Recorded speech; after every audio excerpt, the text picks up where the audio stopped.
Segunda aos Coríntios 12, somente o versículo de número 9. Diz assim a palavra do Senhor: a minha graça te basta, porque o meu poder se aperfeiçoa na fraqueza. De boa vontade, pois, me gloriarei nas minhas fraquezas, para que em mim habite o poder de Cristo. A minha graça te basta, porque o meu poder se aperfeiçoa na fraqueza. De boa vontade, pois, me gloriarei nas minhas fraquezas, para que em mim habite o poder de Cristo.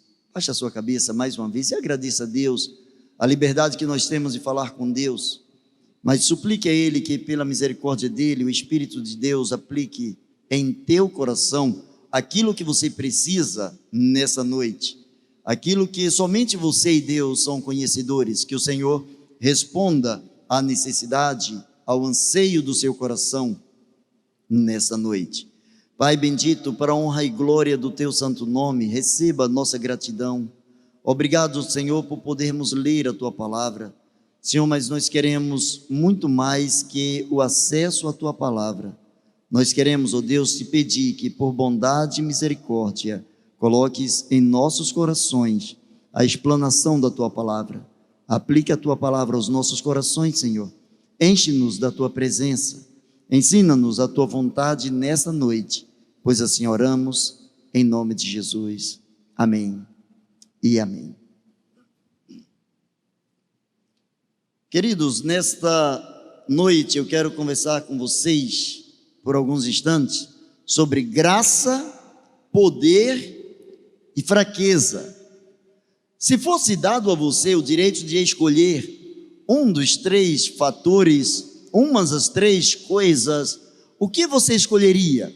Graça, poder ou fraqueza? Vamos trabalhar primeiro, vamos pensar apenas como se todas essas coisas funcionassem apenas no plano terrestre, apenas voltado para essa vida. O que você gostaria de ter na sua vida? O que te levaria a se sentir muito bem, desde que você exibisse diante das pessoas essa característica? Você gostaria de ter recebido das pessoas a graça, ou de repente não pagar mais nada na sua vida, tudo que você fizesse na sua vida daqui para frente fosse de graça? Aí você diria: que bênção. Ou que você tivesse aqui nessa terra, aqui nessa vida, todo o poder, tudo que você quisesse, você apenas concentraria a sua intenção, chamaria alguém, e esse alguém de pronto lhe atenderia, porque você teria concentrado em suas mãos todo o poder. Ou você gostaria de ser classificado como aquela pessoa cheia de fraquezas, cheia de defeitos, cheias de necessidades não apenas fora do seu corpo, fora da sua vida, mas necessidades intrínsecas, necessidades da sua alma, necessidades do seu espírito, necessidades do seu corpo, necessidades do dia a dia. Possivelmente nenhum de nós escolheria a fraqueza como sendo a melhor das características na vida de alguém. Todos nós lutamos desde pequeno, nós somos treinados a ganhar. A criança vai para a escola, o pai coloca a criança na escola, educa a criança em casa, para que a criança seja, no mínimo, bem melhor do que o que os seus pais foram. Nós queremos que os nossos filhos estejam indo muito mais além daquilo que fomos ou daquilo que alcançamos. É natural que estejamos preparando todas as nossas gerações, as nossas descendências, para que todos os nossos descendentes, eles se descubram como pessoas lá na frente, pessoas no futuro, que gozam de um certo poder. Você já viu a alegria que o poder monetário traz para a vida do ser humano? Ter dinheiro é muito bom, é ou não é? Quem acha que ter dinheiro aqui é bom, levante a mão. Bom, se você não acha, você faz o seguinte: deposita o seu dinheiro na minha conta, porque eu acho que ter dinheiro é muito bom. Ter dinheiro dá ao ser humano a sensação de poder. Você ir para onde você quer, você fazer o que você quer, você comprar as coisas que você gostaria de ter, isso dá uma sensação de poder, dá uma sensação de superioridade, se não diante dos outros, diante de si mesmo. A palavra do Senhor vem desmontando, a palavra de Deus vem falando numa direção que é totalmente oposta à direção da nossa racionalidade.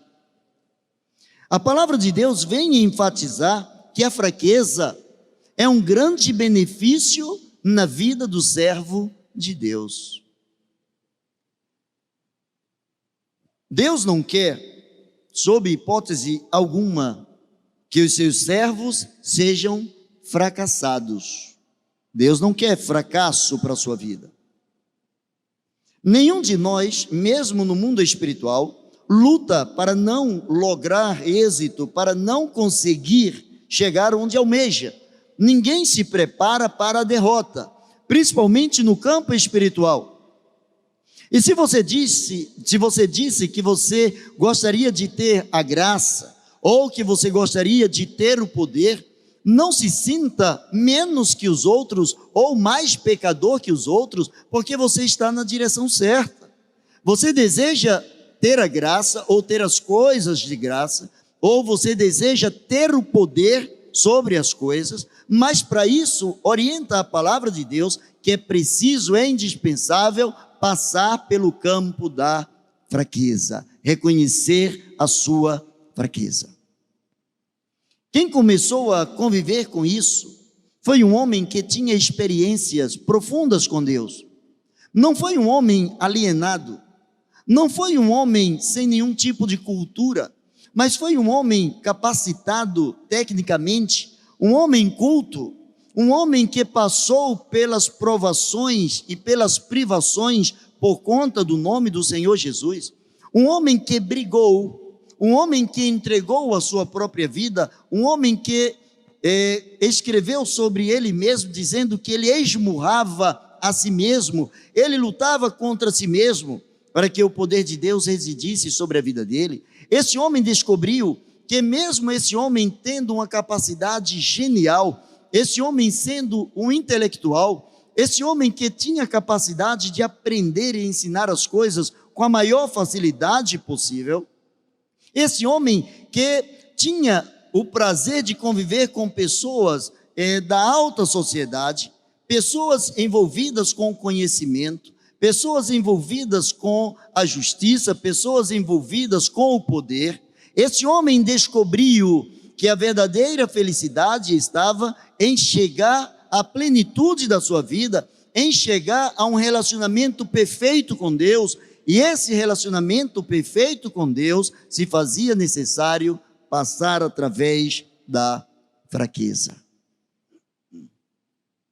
A palavra do Senhor diz, o apóstolo Paulo, se você conhece esse texto, se você não conhece, eu quero sugerir que você leia o capítulo 12, ainda hoje, são apenas 21 versículos, rápido você lê, e você vai ver que a palavra de Deus fala, Paulo está falando com Deus acerca de alguma coisa que o tornava fraco, alguma coisa que o fragilizava, alguma coisa que mexia com ele, alguma coisa que o inquietava, alguma coisa que feria, alguma coisa que não lhe dava conforto, que não lhe dava sensação de bem-estar, de liberdade, não lhe dava sensação de poder, ao que ele chamou de espinho na carne ou mensageiro de Satanás. Você possivelmente tem alguma coisa na sua vida, ou já teve alguma coisa na sua vida, que porventura quando se toca nesta coisa ainda dói.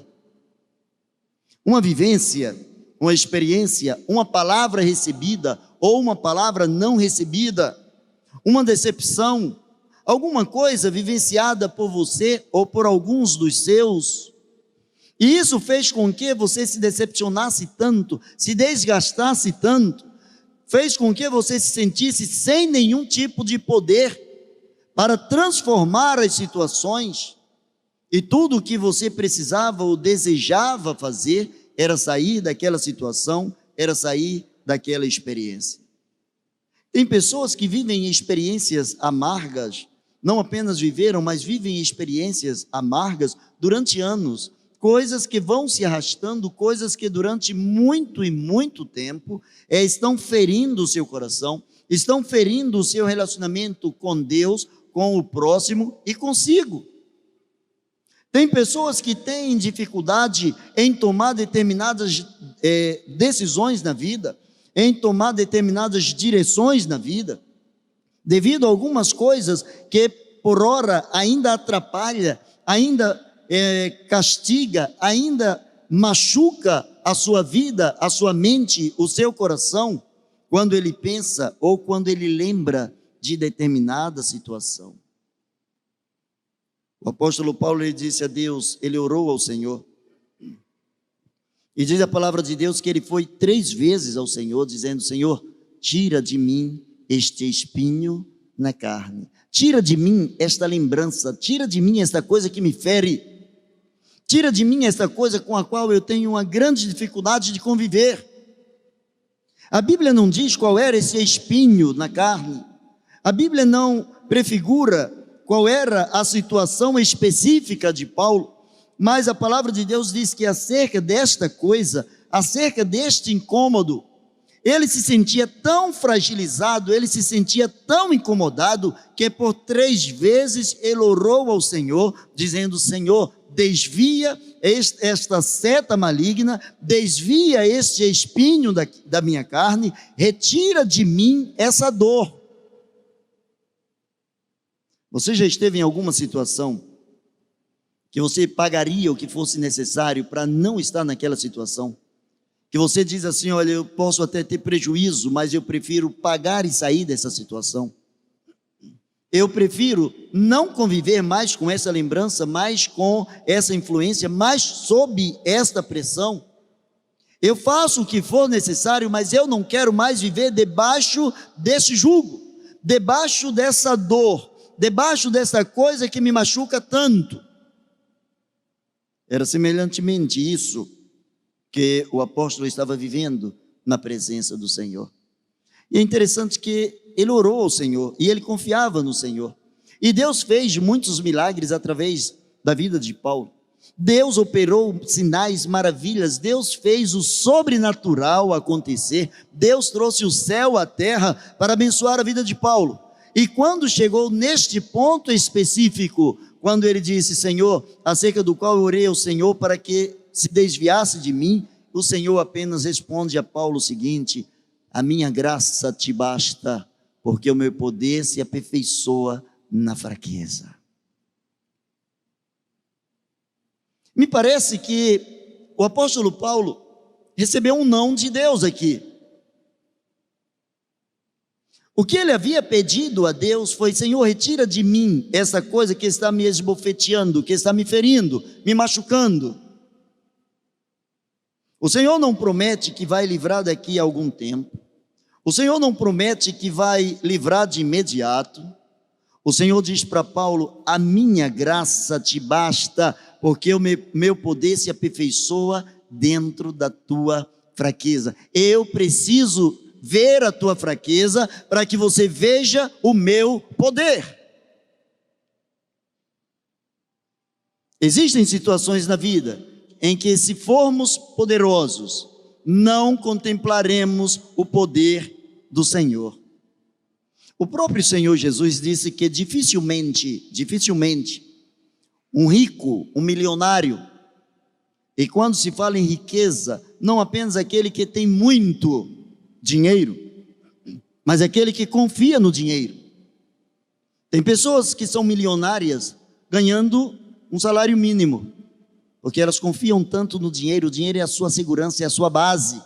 Elas precisam daquela base para se sentirem seguras, para se transportarem ao infinito, elas precisam confiar no dinheiro. O dinheiro é a sua base de segurança. Deus diz para o apóstolo: olha, a minha graça te basta. Ou seja, tudo que eu vou te dar é a minha graça. Ele teria tudo para sair da presença de Deus decepcionado. Senhor, eu não te pedi muita coisa, eu não te pedi riquezas, eu não te pedi que os meus inimigos morressem, eu não te pedi coisa especificamente voltada para os outros, eu não pedi contra as pessoas que se levantaram contra mim. Senhor, eu só te pedi tranquilidade. A única coisa que eu queria era ter paz, tirando esse espinho da minha carne. E o Senhor diz: o espinho na sua carne não é maior do que a graça na tua vida. A minha graça te basta, porque o meu poder se aperfeiçoa na fraqueza. E o apóstolo Paulo começou a entender então o que era graça. E ele começou a entender que a graça é a capacidade divina de nos aceitar como filhos. Ele começou a entender que para Deus era muito melhor tê-lo como seu filho, tê-lo perto, sabendo que Deus proveria as suas necessidades a cada momento, em cada etapa, do que simplesmente tirar aquele espinho, e de repente aquele espinho, assim como o cravo que prendia a mão de Jesus na cruz, aquele espinho estava prendendo Paulo à vontade do Senhor, a depender da graça do Senhor. O espinho era não simplesmente um mensageiro de Satanás, mas era uma oportunidade dada por Deus para que ele também soubesse que mesmo lutando contra o reino das trevas, maior é aquele que está em nós do que aquele que está no mundo. Paulo começou a entender que a graça é uma decisão de Deus, em nos favorecer sem que tenhamos nenhum mérito. Alguma vez na vida você comprou uma medalha e se ofertou? Se você comprou uma medalha e se ofertou, ou comprou um troféu e colocou lá em primeiro lugar de alguma coisa sem ter concorrido com ninguém, você é um narcisista. Você gosta tanto de você, mas você se ama tanto, você extrapola tanto a vontade de estar com você mesmo, de mergulhar em você, que a medalha de honra ao mérito é para aquele que compete com alguém e que se sobressai. A medalha ou um troféu é dado àquele que sagra-se campeão em determinada situação, em determinada competição na vida, em determinado momento na vida. Possivelmente você já se deu muitos presentes, mas eu quero crer que você nunca comprou uma medalha para você e se autopresenteou. Talvez você já tenha recebido e tenha várias medalhas dadas por várias pessoas, várias entidades, mas talvez você nunca comprou uma medalha para você. Ele descobriu que essa decisão de nos favorecer veio de Deus. Ele disse assim: olha, Paulo, a minha graça te basta. Eu decidi que eu serei bastante para você. Em outras palavras, eu decidi que eu não vou abrir mão de você. Está te incomodando um espinho? Não há problema, continue com o espinho. O que eu garanto a você é que eu vou estar com você todos os dias da sua vida, com espinho ou sem espinho, manhã, tarde e noite. Eu não vou abrir mão de você. Para mim, é muito mais vantajoso, Paulo, estar com você em todas as situações, em todos os momentos, mesmo sem que você tenha nenhum mérito, do que simplesmente tirar de você alguma coisa que te incomoda. Deus não quer que proporcionalmente alguma coisa que te incomoda tenha mais valor do que a presença dele na sua vida. Você já percebeu, se você pegar uma folha de papel em branco e você fizer um pontinho nessa folha e você perguntar às pessoas o que você vê aqui, 99% das pessoas vão dizer que estão vendo um pontinho. As pessoas perdem a dimensão da folha e atentam no pontinho. Graça nos remete à questão de gratidão. A graça de Deus nos impulsiona a sermos gratos. E à medida em que nós somos gratos, nós descobrimos que a graça é a nova natureza de Deus dentro de nós. É a capacidade de nos aceitar como seus filhos, é a capacidade de nos perdoar os pecados, de nos aceitar com os nossos erros e limitações. O inimigo havia colocado um espinho na carne do apóstolo Paulo, e ele estava incomodado com isso. Vamos supor que esse espinho fosse literalmente um espinho. Vamos imaginar que fosse literalmente um espinho. Imaginemos um homem, por exemplo, a estatura média de um brasileiro, 1,70 m, um espinho, ele vai ser menor que 1 milímetro, contra 1,70 m. E Paulo estava tentando naquela coisinha que estava faltando, naquela coisinha que estava machucando, naquela coisinha que estava doendo, e o Senhor diz: você é muito mais do que essa coisa que dói.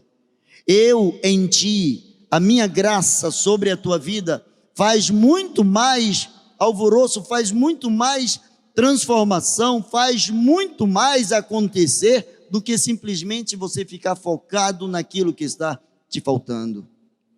Ele começou a descobrir que o poder é a capacidade de dominar e decidir. Quem tem poder, decide. Quem tem poder, domina. Tanto que tem pessoas que, não sabendo fazer uso, ou bom uso do poder, pisam em outras pessoas.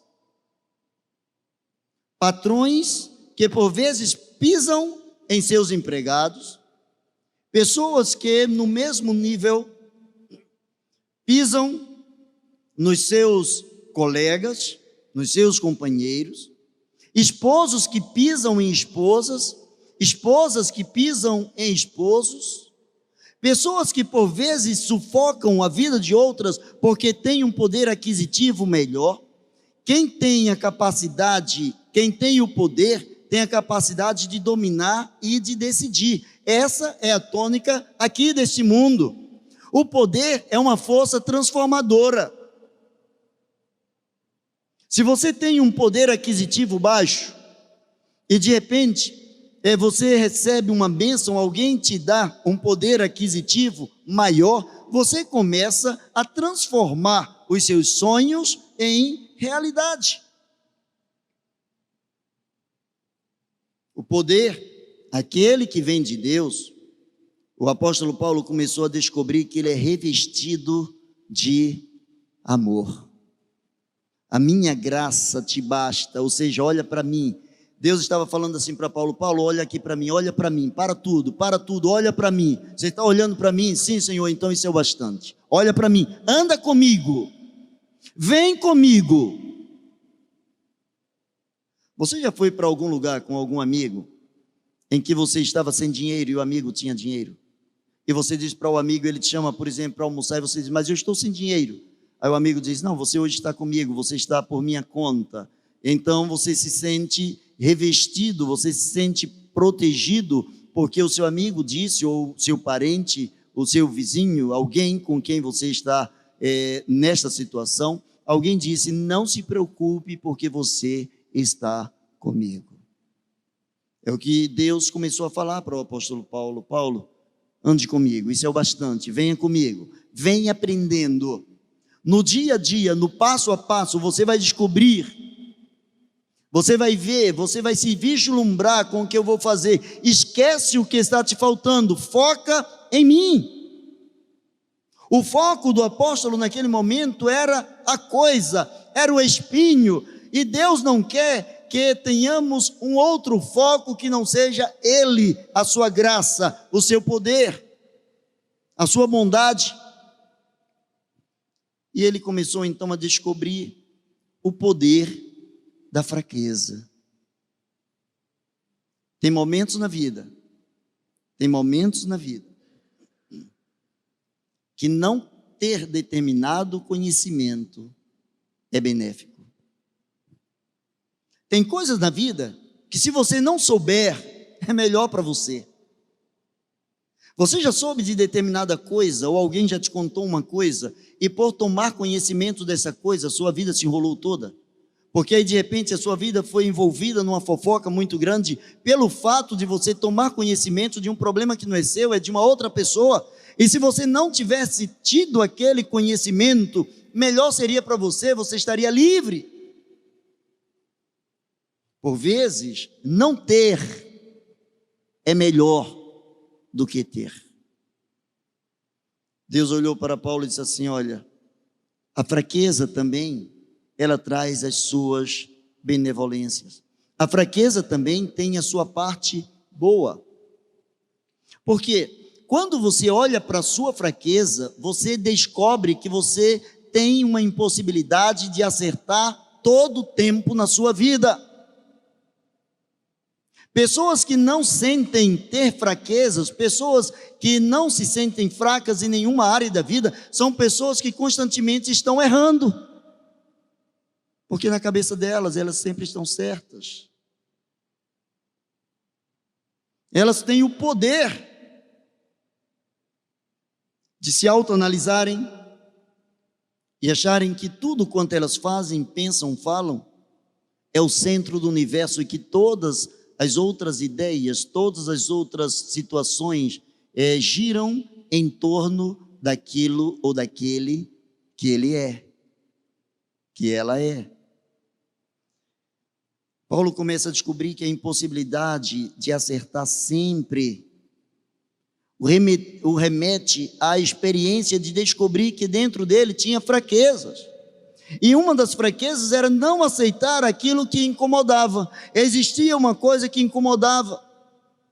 E para que ele fosse perfeito em Deus, confiante plenamente na graça, na proteção do Senhor, ele precisava não aceitar a coisa, mas não reclamar sobre a coisa. Ele não tinha que chamar o espinho na carne, o mensageiro de Satanás, de seu amigo, de comungar com isso, de andar feliz com isso. Mas como servo, ele precisava entender que mesmo tendo esse espinho na carne, ele tinha um Deus todo-poderoso, acima de todas as coisas, acima de todas as situações, acima de toda e qualquer influência. Ele descobriu que a sua fraqueza, era devido à sua natureza pecaminosa. Todo homem, diz a palavra de Deus, todo homem é mentira, ou seja, todo homem é pecador. A mentira é pecado. Todo homem é mentira, todo homem é pecador. Todo homem passa por situações de limitações por conta da sua natureza humana. Por você ser um ser humano, você tem falhas, e muitas falhas. E a grande descoberta é que quando nós descobrimos onde nós somos extremamente fracos, extremamente frágeis, a palavra de Deus mostra que a graça de Deus é maior do que esta fragilidade, do que esta fraqueza. Eu não preciso ser forte, eu preciso de alguém que seja poderoso. Eu não preciso ter todo o conhecimento, eu preciso de alguém que conheça tudo e que conheça inclusive a natureza e o coração do ser humano. E o apóstolo Paulo começou a descobrir esse alguém, só existe um, esse alguém é Deus. Ele começou a descobrir que a sua fraqueza, ela se acabava diante da majestade do poder do nome do Senhor Jesus. Ele começou a descobrir que suas limitações, suas indagações, suas inquietações, seus problemas, não é simplesmente todos os seus problemas acabaram, aquela propaganda ridícula que se faz por aí. Ele descobriu que a sua essência começou a se encontrar quando ele descobriu a graça salvadora do Senhor Jesus.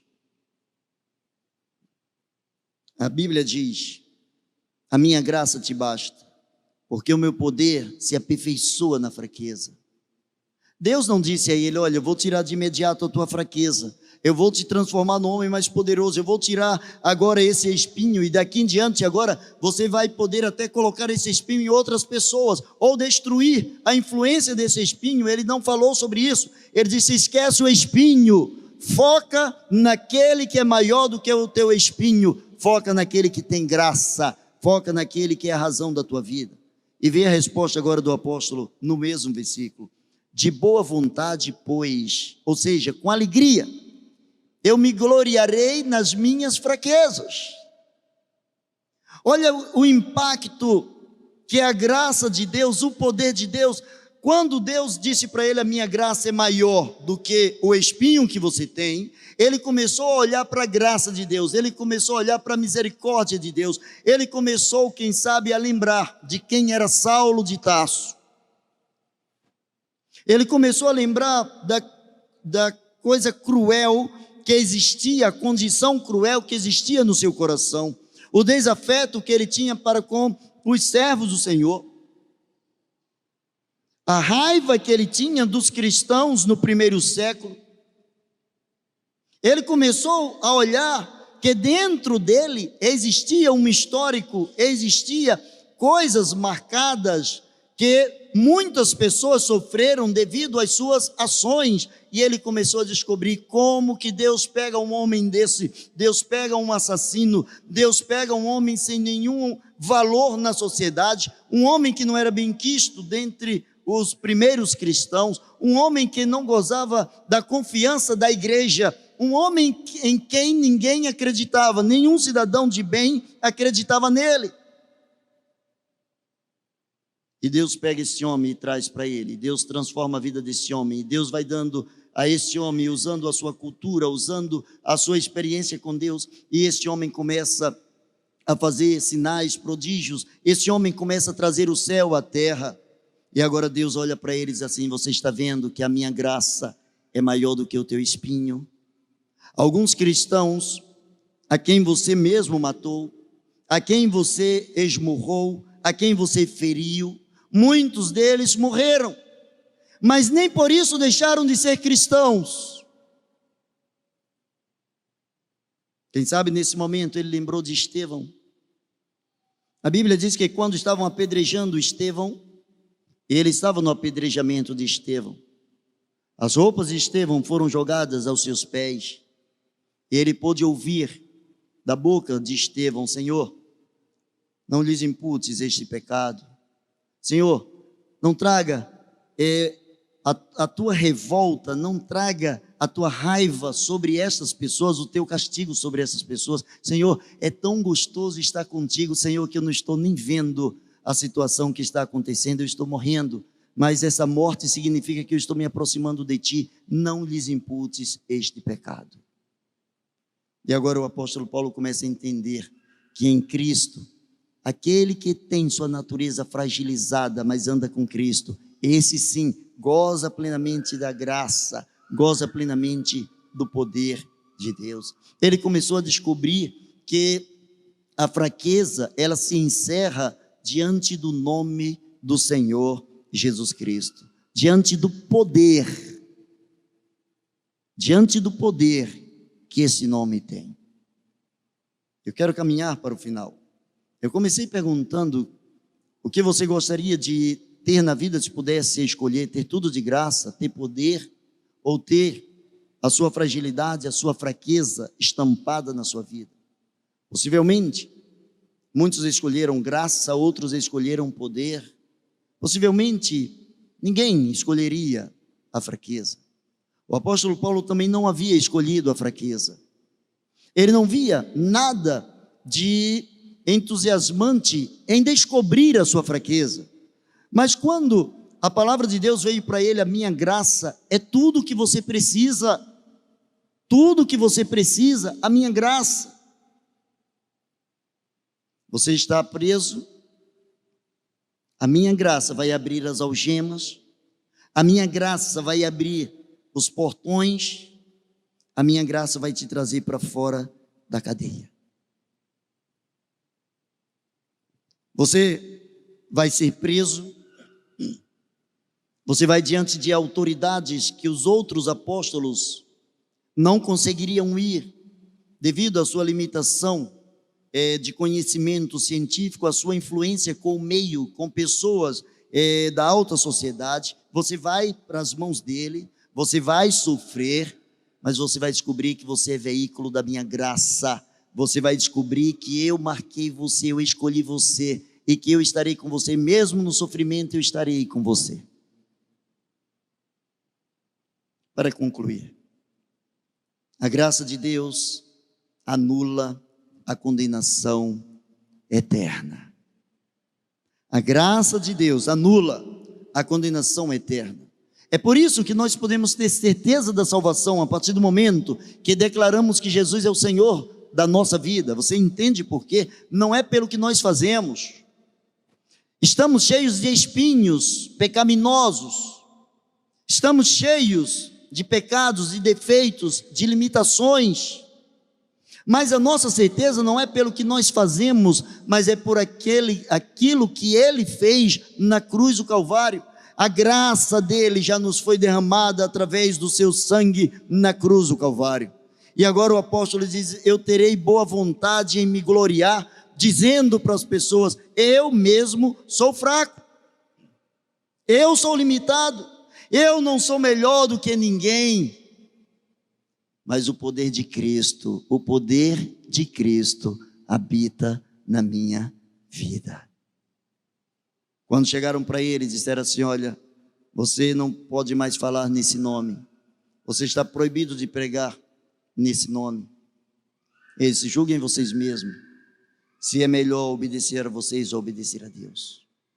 Ele estava investido do poder de Deus, ele estava, assim como Pedro, assim como João, assim como os outros apóstolos, ele estava experimentando uma vida diferenciada na presença do Senhor. Ele estava experimentando um alimento que vinha dos altos céus. Ele estava experimentando a graça de Deus, anulando a sua condenação eterna e fazendo-o diferente neste mundo.